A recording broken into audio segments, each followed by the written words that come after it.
జగన్ ఓ నిర్ణయానికి వచ్చారా? ఆయన అరెస్ట్ తప్పదని ఫిక్స్ అయ్యారా? అరెస్ట్ అయితే ఏం చేయాలనేది దానిపై కార్యాచరణను సిద్ధం చేశారా? అందులో భాగంగా పొలిటికల్ అడ్వైజరీ కమిటీ సమావేశాన్ని నిర్వహించనున్నారా? పార్టీ శ్రేణులకు దిశానిర్దేశం చేయనున్నారా అంటే అవుననే సమాధానం వినిపిస్తుంది.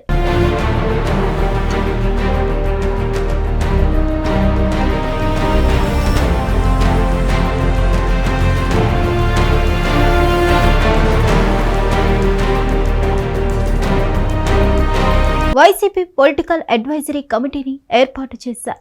దాదాపు 30 మందితో కూడిన జంబో కమిటీని ఏర్పాటు చేసి పార్టీని మరింత విస్తరించారు జగన్. సీనియర్లతో పాటు జూనియర్లకు ఆ కమిటీలో స్థానం కల్పించారు. ఇప్పుడు ఆ కమిటీ పనితీరుపైనే పార్టీ భవిష్యత్తు ఆధారపడి ఉంది.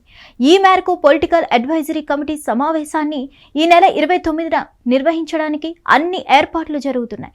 నిజానికి వైసీపీ ఏర్పాటు చేసిన తర్వాత ఈ పొలిటికల్ అడ్వైజరీ కమిటీని కూడా సమాంతరంగా ఏర్పాటు చేశారు. తెలుగుదేశం పార్టీకి పొలిట్ బ్యూరో మాదిరిగా పొలిటికల్ అడ్వైజరీ కమిటీని తీర్చిదిద్దాలని భావించారు.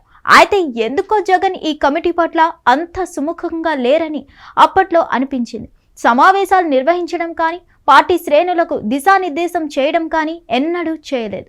అయితే మొన్నటి ఎన్నికల్లో ఓటమి తర్వాత జగన్మోహన్ రెడ్డి పొలిటికల్ అడ్వైజరీ కమిటీపై ప్రత్యేకంగా దృష్టి పెట్టారు. ప్రతి జిల్లాకు 2 చొప్పున నాయకులను ఈ కమిటీలోకి తీసుకున్నారు. ఈ నెల 29న వారితో ప్రత్యేకంగా సమావేశం కానున్నారు. మద్యం కుంభకోణంలో జగన్మోహన్ రెడ్డి అరెస్ట్ ఉంటుందని ప్రచారం నడుస్తుంది. ఒకవేళ తాను అరెస్ట్ అయితే ఎలా వ్యవహరించాలి అనేది ఈ పొలిటికల్ అడ్వైజరీ కమిటీలో చెప్పనున్నారు వైఎస్ అధినేత జగన్.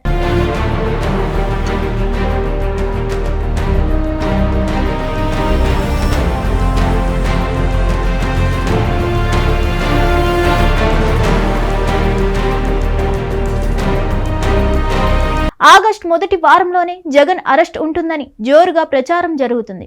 మద్యం కుంభకోణంలో ఇప్పటికే 12 మంది అరెస్ట్ అయ్యారు. ఇటీవల రాజంపేట ఎంపీ మిథున్ రెడ్డి అరెస్ట్ అయ్యారు. దీంతో తదుపరి అరెస్ట్ జగన్మోహన్ రెడ్డిదేనని పెద్ద ఎత్తున ప్రచారం జరుగుతుంది. ప్రస్తుతం జగన్మోహన్ రెడ్డి చుట్టూ ఉన్న కీలక నేతలంతా కేసులతో ఇబ్బంది పడుతున్నారు. ఇటువంటి సమయంలో పొలిటికల్ అడ్వైజరీ కమిటీపైనే ఆశలు పెట్టుకున్నారు జగన్. రాష్ట్రంలో ఇతర పార్టీలు మద్దతు తెలిపే అవకాశం ఉంది. జాతీయ స్థాయిలో బీజేపీ వ్యతిరేక పార్టీలు కూడా జగన్ ని దగ్గర చేర్చుకోవడం లేదు. అందుకే ఇప్పుడు పొలిటికల్ అడ్వైజరీ కమిటీకి కీలక బాధ్యతలు అప్పగించేందుకు జగన్ సిద్ధపడుతున్నారు.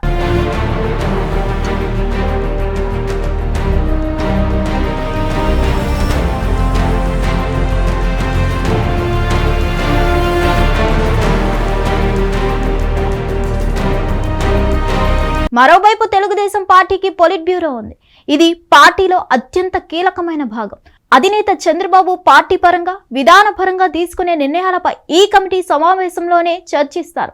టీడీపీ అధికారంలో ఉన్నా లేకపోయినా పొలిట్ బ్యూరో సమావేశం అనేది నిత్యం జరుపుతుంటారు. ప్రతిపక్షంలో ఉంటే ప్రజా సమస్యలపై ఈ కమిటీలో చర్చిస్తారు. ప్రజా పోరాటాలపై కార్యాచరణ రూపొందిస్తారు. అధికారంలో ఉన్నప్పుడు ప్రజా సంక్షేమానికి తీసుకోవాల్సిన నిర్ణయాలపై కూడా ఇదే సమావేశంలో కార్యాచరణ సిద్ధం చేస్తారు. అయితే వైసీపీకి సంబంధించి పొలిటికల్ అడ్వైజరీ కమిటీ మాత్రం నామ మాత్రమే అన్న చర్చ ఉండేది. అందుకే దాన్ని విస్తృతం చేశారు జగన్. అయితే తాజా సమావేశంలో కీలక ఆదేశాలు ఇచ్చేందుకు సిద్ధపడుతున్నారు. అయితే అధినేత ప్రయత్నాలు ఎంతవరకు ఫలిస్తాయో చూడాలి మరి.